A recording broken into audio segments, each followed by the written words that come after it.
যতদিন পর্যন্ত প্রত্যেকটা মন্ত্রণালয়কে জবাবদিহির মধ্যে না আনা যাবে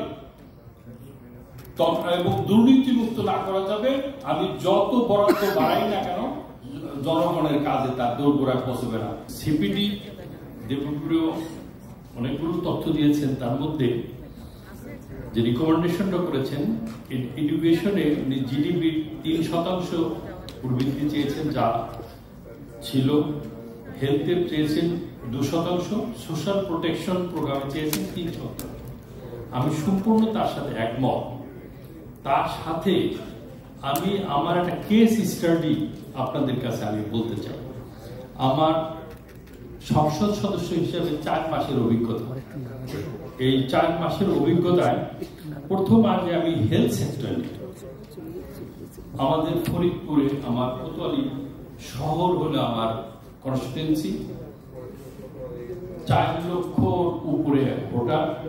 আমি যখন আমার বাড়িতে যাই 2 থেকে 250 লোক প্রতিদিন আমার সাথে দেখা করতে আসে।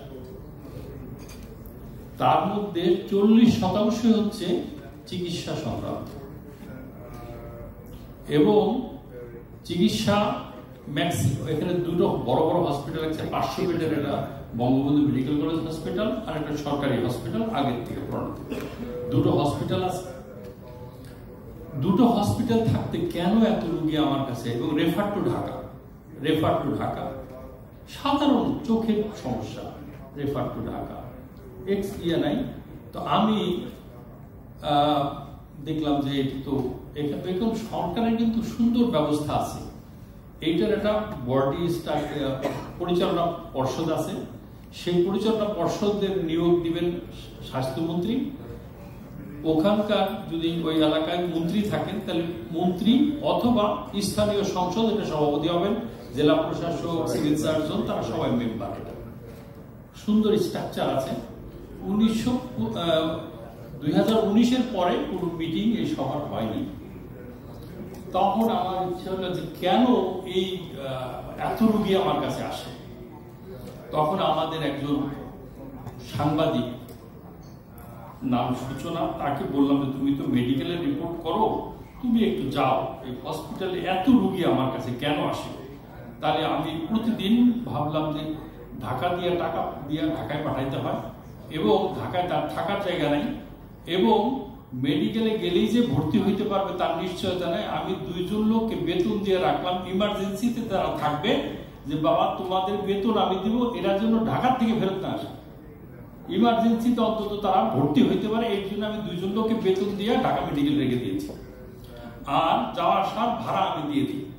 ওখানে থাকার অন্তত 2-3 দিন তো থাকতে হবে, যে রোগীটা নিয়ে যাচ্ছে, এবং সব সিরিয়াস পেশেন্ট। এবং ওখানে যে অ্যাম্বুলেন্স আছে, এই অ্যাম্বুলেন্সের দূরত্ব এর পরে আসবো। আমি একটা আমাদের সাংবাদিকদের ফাইন্ডিং, ফরিদপুর বঙ্গবন্ধু শেখ মেডিকেল কলেজের 65 কোটি টাকার যন্ত্র অকেজ হয়ে পড়ে আছে। রেডিওথেরাপি মেশিন কেনা হয় 18,40,00,000 টাকা, 7 বছর ধরে বাক্সবন্দী হয়ে পড়ে আছে।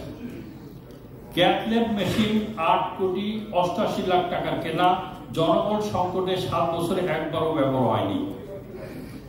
নিম্নমানের যন্ত্র কেনার কারণে এমআরআই বারবার নষ্ট হয়। বাজেট সংকটে হিলিয়াম গ্যাস কিনতে না পারায় 3 মাস বন্ধ এমআরআই মেশিন। 6 মাস ধরে 4,82,00,000 টাকার ডিজিটাল এক্সরে মেশিন নষ্ট হয়ে পড়ে আছে। একদিকে হাসপাতালে যেমন প্রচুর রোগীর চাপ, অন্যদিকে চিকিৎসা নিতে আসা গ্রামের মানুষকে প্রাইভেট হাসপাতাল ও ডায়াগনস্টিক সেন্টারে নিতে দালালদের দৌরাত্ম্য।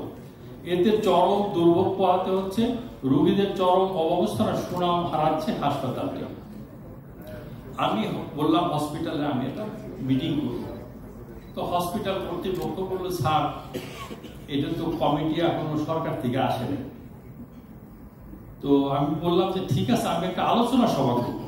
তোমরা একটা আলোচনা মত বিনিময় সভার আয়োজন করলেন। সেখানে আমি হসপিটালটা ঘুরে দেখলাম, ওখানে এত সুন্দর স্ট্রাকচার, এত ভালো ভালো ডাক্তার সব আছে, তাহলে চিকিৎসা হচ্ছে না কেন? এই যে এইসব কারণ।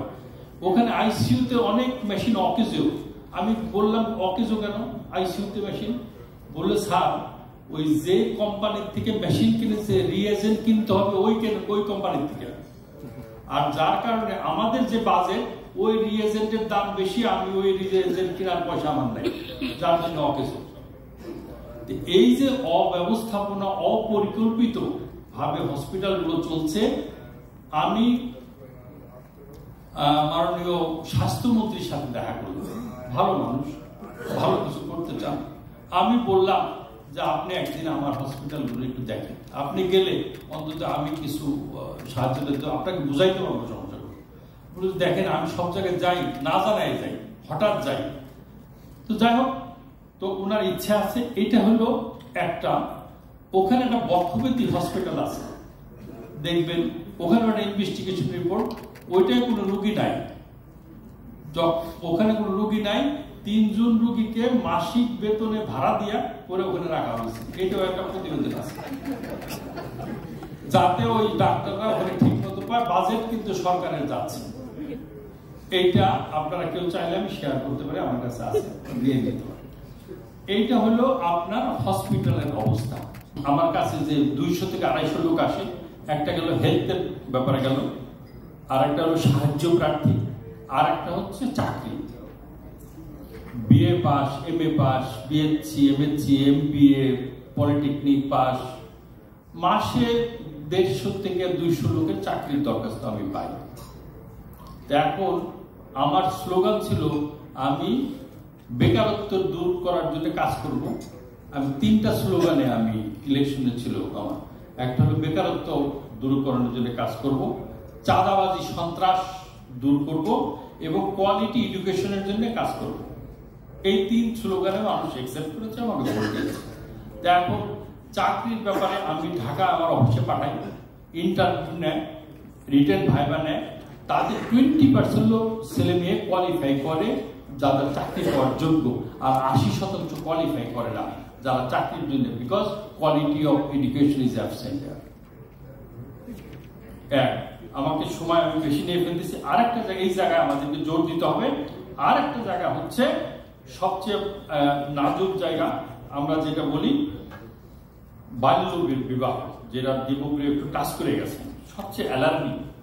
আমার গ্রামে যেসব জায়গায় আমি যাই, বিশেষ করে মাদ্রাসা যেসব মহিলারা বা ছাত্রীরা পড়ে, তাদের কিন্তু 12-13 বছরে বিয়ে হয়ে যাচ্ছে, এবং বাবা মা বিয়ে দিয়ে দিচ্ছে। এই জায়গাগুলো আমাদেরকে, যদিও 18 বছরের নিচে হওয়ার, কিন্তু এইটা গ্রামে মানা হচ্ছে না, এইটা কিন্তু অহরহ হচ্ছে।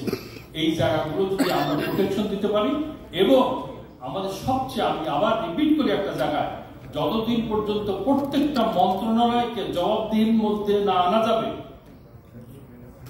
এবং দুর্নীতিমুক্ত না করা যাবে, আমি যত বরাদ্দ বাড়াই না কেন, জনগণের কাজে তার দোরগোড়ায় পৌঁছবে না। সংবাদ, ফিচার ও অনুষ্ঠানের জন্য ভিজিট করুন সংবাদ প্রকাশের ওয়েবসাইট এবং যুক্ত থাকুন ফেসবুক পেজ ও ইউটিউব চ্যানেলের সঙ্গে।